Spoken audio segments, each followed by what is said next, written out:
Hello and welcome to the Angus Report, a news program geared toward cattle producers. I'm Bob Cervera. And I'm Paige Wallace. From American Angus Association headquarters in St. Joseph, Missouri, we bring you the week's top headlines, including potential new BSE import guidelines. We look at matching cattle to your forage resources. We discuss some tips for keeping a lid on fuel costs. And identification basics, some simple tips for IDing your cattle herd. This is the Angus Report. Our top story for the week. The USDA recently announced plans to realign its BSE import guidelines with that of international standards. Under the proposed rule, the U.S. would adopt the same criteria that the World Organization for Animal Health uses to identify a country's BSE risk status. Many in the cattle industry believe this would open the door for expanded trade markets in the future. The change is currently seeking public review and comment. Cattle may love alfalfa, but it doesn't always love them back. If kept too long on alfalfa, livestock may develop pasture bloat, a painful and sometimes deadly problem. But now, researchers from the Samuel Roberts Noble Foundation in Oklahoma are investigating ways to reduce the impact of pasture bloat by scientifically altering the plant. They were able to develop alfalfa with an increased amount of tannins, which are naturally occurring chemical compounds that reduce bloat in livestock. The research could lead to bloat control and improved forage quality. For more information, visit noble.org.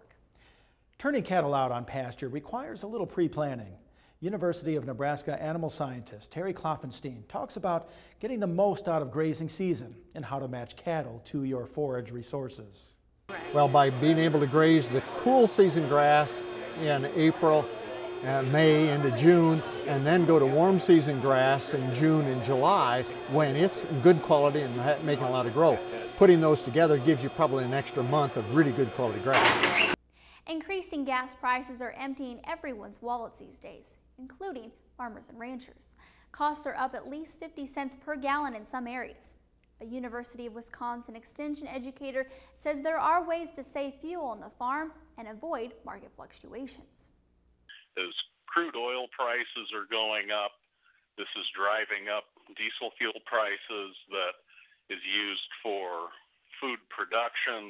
It's really interesting how all of these things are interrelated and intertwined, and what you think is maybe just high gas prices at the pump have a tendency to trickle down through the entire infrastructure of agriculture. A lot of farmers will resort to using forward contracting for fuel the same way they might forward contract their grain in order to secure a price that they know they can live with. A free trade agreement with South Korea was implemented March 15th. The agreement will phase out a 40% tariff on U.S. beef over the next 15 years. 2/3 of the tariffs imposed on U.S. food and agriculture products exported to South Korea are being eliminated through the FTA. Agriculture Secretary Tom Vilsack says he expects American ag exports to grow by $1.9 billion due to the agreement. Young agriculturalists will want to circle May 1st on their calendars. That's when the Angus Foundation scholarship applications are due. And as Katie Allen reports, the organization offers students a lot of opportunities. Colorado youth Brittany Creamer was born and raised in the Angus business.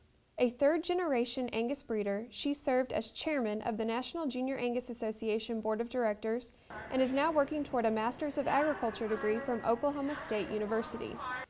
Creamer says her success as a student wouldn't be possible without support from the Angus Foundation. I've been born and raised within the Angus industry. It's something that I'm very fond of and I'm very proud to be a part of. I think the Angus industry is one that people such as myself that have gone through the junior program can look back and see how in every aspect it has affected our lives. Creamer has received 4 Angus Foundation scholarships during her tenure at Oklahoma State, 3 undergraduate and 1 graduate scholarship. The Angus Foundation especially has played a major role in my education.